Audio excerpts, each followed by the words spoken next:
네, 주식을 전혀 안 하시는 분들도 3억 대주주 관련 뉴스를 요즘 많이 접하셨을 겁니다. 예를 들어서 A라고 하는 특정 회사의 주식을 10억 이상 가지고 있으면 대주주로 분류가 돼서 주식 양도소득세 과세 대상이 됐는데 이 기준을 10억이 아니라 3억으로 낮추겠다. 정부의 어떤 이런 방침이 있는데요. 이거에 대해서 이른바 개미 투자자들이 강하게 반발을 하고 있습니다. 이 반발을 하고 있는 이유에는 3억이라고 하는 게 개인 한 개인의 투자 금액이 아니라 직계, 존비속, 배우자까지 모두 포괄한 합계 금액이라는 점, 이건 좀 너무한 거 아니냐, 현실과 좀 떨어지는 거 아니냐, 이런 지적까지 함께 나오고 있는데요. 자, 이 문제 개인 투자자의 이익 보호를 위해서 활동하고 있는 단체죠. 한국주식투자자연합회의 정의정 대표 연결해서 이야기 나눠보도록 하겠습니다. 나와 계시죠, 대표님? 네, 안녕하십니까. 네, 안녕하세요. 지금 제가 잠깐 소개 말씀을 드렸는데요. 다시 한번 네. 좀 말씀을 좀 해주셨으면 좋겠습니다. 지금 반발하고 있는 주된 포인트는 가족 합산 3억 이겁니까? 네, 둘 다입니다. 가족 합산하는 것도 문제고요. 네. 예, 더 큰 문제는 이제 그 10억 원을 유지해야 되는데 3억 원으로 이제 갑자기 내리는 그걸 더 큰 문제라고 생각합니다. 알겠습니다. 그럼 좀 하나하나 좀 풀어갔으면 좋겠는데 일단 네네. 홍남기 경제부총리가 어제 이제 국회에서 발언을 하면서 네. 개인 합산을 그냥 개인 기준으로 해서 3억으로 조정할 수 있는 여지 이건 검토를 하겠다라고는 했지만 그러니까 대주주 요건 3억은 그대로 간다 이렇게 밝혔는데 이건 어떻게 받아들이세요? 저희 그 한편은 그 일관되게 현행 10억 원을 2년간 유지해달라고 주장했습니다. 네. 이거 3억 원의 대주주가 돼서 세금을 낸다는 거 이거 정말 너무 비현실적입니다.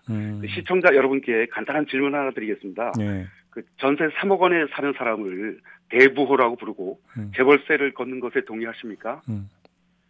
그 어제 국감에서 그 3억 원을 강요한다는 홍 부총리 초강수 발언에 네. 수많은 주식 투자자들이 놀라서 네. 뒤로 자빠졌습니다. 네. 기재부에 대해서 수많은 비판이 쏟아졌고 청와대 동조 발언까지 나오자 믿는 도끼에 손등을 찍혔다는 얘기까지 나왔는데 네. 가장 많이 나온 반응은 민주당 지지 철회였습니다.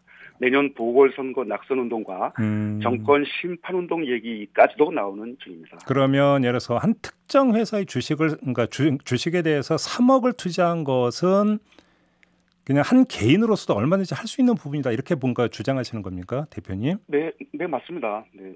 아, 그래요. 네. 알겠습니다. 뭐 이제 그게 어떤 과소 부분 가지고 이제 이야기할 수 있는 부분은 아닌 것 같고요. 일단 좀 원칙론적으로 이제 그러니까 홍남기 경제부총리 같은 경우는 과세 형평성을 주장을 하던데 이건 어떻게 평가를 하세요?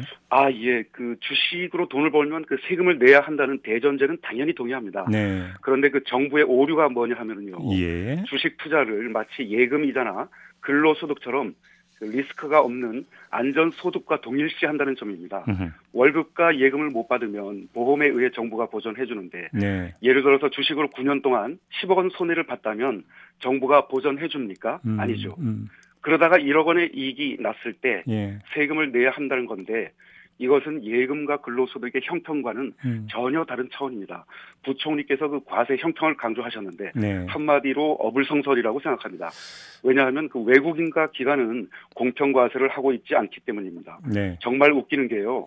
2년 전에 기재부는 그 외국인의 양도소득세가 내국인에 비해 지나치게 낮게 적용되는 문제점을 개선하려고 과세 형평을 위한 법안을 2년 전에 발의했습니다. 그런데 외국인이 반발하자 슬그머니 꼬리를 내리고는 나중에 다시 검토하겠다고 했습니다. 그런데 올해 그 외국인은 그냥 놔두고 개인 투자자에게만 과세 형평 잣대를 들이대는데 이건 정부가 국민을 역차별하는 불평등을 조장하는 것으로 지구상 어떤 나라가 이렇게 자국민을 역차별하는지 부총리가 앞에 계시다면 격렬하게 항의를 하고 싶습니다. 예를 들어서 외국인과 내국인에 대한 과세가 다르다라면 그건 분명히 문제가 될 수 있는데 어느 정도로 다릅니까? 그 외국인 같은 경우는 이제 그 조세 미협약 그 국가에 대해서는 한 종목이에요. 지분을 예를 들어서 삼성전자 지분을 25% 이상 가지고 있을 때만 과세가 됩니다. 25%? 금액이 아니라 한 종목이 금액이 아니라 지분입니다. 지분. 예. 그거를 너무 지나치게 그렇게 되면 그 양도소득세 내는 외국인이 10손가락 안에 꼽힐까 말까 한데 네. 그게 너무 지나치게 과세 형평이 안 맞다. 2년 전에 이제 기재부가 그렇게 판단을 해서 네. 25% 지분을 15%로 예. 내리려고 했는데 예. 외국인이 반발하자 기재부가 꼬리를 내렸던 거죠. 한 종목의 어떤 주식을 25% 이상 네, 취득하는 것도 힘들 것 같은데. 네, 맞습니다. 예, 뭐 그 지적은 충분히 어떤 귀담아들을 지적이라고 생각을 하고요. 과세 형평이 전혀 아닙니다. 네, 그럼에도 불구하고 이제 그럼 그건 충분히 알겠습니다. 그럼에도 불구하고 그럼 내국인으로 그러니까 범위를 좁혀서 그러니까 소득 있는 곳에 과세 있다라는 게 가장 기본 원칙 아니겠습니까? 그리고 양도소득세라는 것은 주식의 차익을 남겼을 때잖아요. 다시 말해 돈을 벌었을 때인데 이게 그렇게 과한 문제일까라고 하는 또 반문이 나올 수 있거든요. 아까도 잠깐 말씀드렸지만 그 주식으로 해서 돈 벌었을 때 세금 내는 건 이제 당연합니다. 네. 당연하지만 이게 그 3억 원이 과연 현실에 맞는 거냐. 아까 제가 부동산 잠깐 말씀드렸지만 지금 부동산 그 아파트 그 서울 변두리 지역도 3억의 전세 얻기 힘든데 주식에 3억이 과연 그 적절한 것이냐.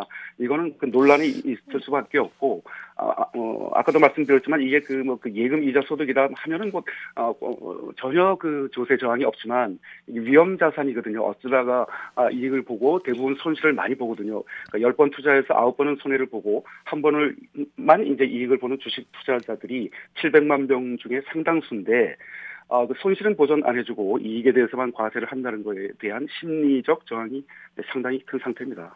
근데 좀 대표님 제가 다시 한번 그러면 좀 이렇게 질문을 좀 드려볼게요. 지금 이제 전세와 비교를 했는데 어떤 그 전세 3억과 주식 투자 3억은 사실은 성격이 좀 다르다고 봐야 되는 거 아니겠어요? 네, 같지는 않습니다. 당연히. 네. 그다음에 두 번째는 물론 손실을 볼 수도 있죠. 근데 그렇게 그러니까 만약에 그런 논리라고 한다면 그냥 조그만 가게를 운영하는 자영업자가 이득을 보면 세금을 내는데 그렇다고 정부가 손실을 또 보전해 주는 것도 아니지 않습니까? 이렇게 같은 원리에서 놓고 본다면 이것도 좀 그 양도소득세를 과세할 수 있다는 이야기로 연결이 될 수 있는 거 아닐까요? 그러니까 그 과세하는 것도 당연합니다. 다만 그 기준 금액을 그 작년에 이제 10억 원이었는데 이제 올해 3억 원으로 급격하게 70%를 하향하게 되면 올 연말에 그 폭락장이 온다는 게 가장 큰 문제입니다. 왜 그러냐 하면요. 그동안은 연말에 한 3, 40% 정도 하향됐습니다. 지난 2, 3년 동안에요. 그런데 이제 올 연말에 70%는 하향하게 되면 그 연말에 이제 그 패닉장을 우려한 그 3억 이상 그 보유자는 물론이고 100만 원, 1000만 원 투자한 사람들도 하락장을 미리 예상하고 내가 먼저 팔아야지 하고 그 매도 행렬이 이어지면 우리가 전혀 지금까지 하지 못했던 대폭락장이 올 가능성이 상당히 높다고 봅니다. 그래서 너무 과격하게 그 내리는 것은 전혀 그 주식시장 활성화에도 도움이 되지도 않고 700만 주식 투자자 올해 들어서 동학개미가 문재인 대통령님의 주식 투자자 의욕을 꺾지 말라 2번 말씀하셨거든요. 그 말을 듣고 동학개미가 수없이 하면 100만 명 이상 그 진입했을 텐데 올 연말에 그 폭락장이 오면 아마도 적어도 그 수십만 명 이상의 동학개미가 눈물을 흘리면서 쓸쓸하게 그 주식시장을 폐장하는 그런 비극적인 사태가 벌어질 것으로 봐서 그게 제일 우려되는. 대표님께서 지금 이제 연말을 말씀하시는 게 이 제도가 만약에 시행이 되는 게 내년이면 이걸 이제 적용을 피하기 위해서 연말에 이제 대거 주식을 처분하게 될 거고 그러면 매도 물량이 많아지니까 폭락으로 갈 거다 이 말씀이신 거죠? 알겠습니다. 네, 그거는 당연한 수순이라고 봅니다. 마지막으로 하나만 여쭤볼게요. 이 방안이 어느 순간 갑자기 하늘에서 뚝 떨어지고 정부가 갑자기 들고 나온 게 아니라 이미 2017년에 로드맵이 만들어지고 예고가 됐던 거 아닙니까? 근데 왜 지금 시점에서 이게 반발일까라고 또 궁금해하는 분들이 있는데요. 마지막으로 어떤 말씀 주시겠습니까? 그 3년 전 2017년에 만든 시행령을 지금 700만 주식 투자자 중에 알았던 사람이 몇 명이나 될까요? 그 현 시점에서 봤을 때 이게 국민을 위한 건지 또 문제가 없는지가 본질인데 본질은 놔두고 이미 정했으니 해야 된다. 그때는 가만히 있고 왜 지금 난리냐 하는 논리인데 국민이 불행해지든 말든 정해진 것은 강행해야 된다는 것은 죄송한 표현이지만 천박한 논리로 이해할 수밖에 없습니다. 알겠습니다. 다시 묻습니다. 2년 전 외국인에게는 왜 공평과세를 안 하고 왜 지금은 국민에게 과세 형평을 강요하는지 부총리님의 답을 꼭 듣고 싶습니다. 알겠습니다. 이제 대표님의 말씀을 정리를 하자면 양도소득세를 내려면 내긴 돼야 되겠지만 다만 그 기준이 합리적이어야 되는데 지금 3억은 합리적이지 않다. 이 말씀으로 정리를 하도록 하겠습니다. 네네. 마지막으로 한마디 아니요. 시간이 다 됐습니다. 대표님. 죄송합니다. 네, 고맙습니다. 네. 지금까지 한국주식투자자연합회의 정의정 대표였습니다.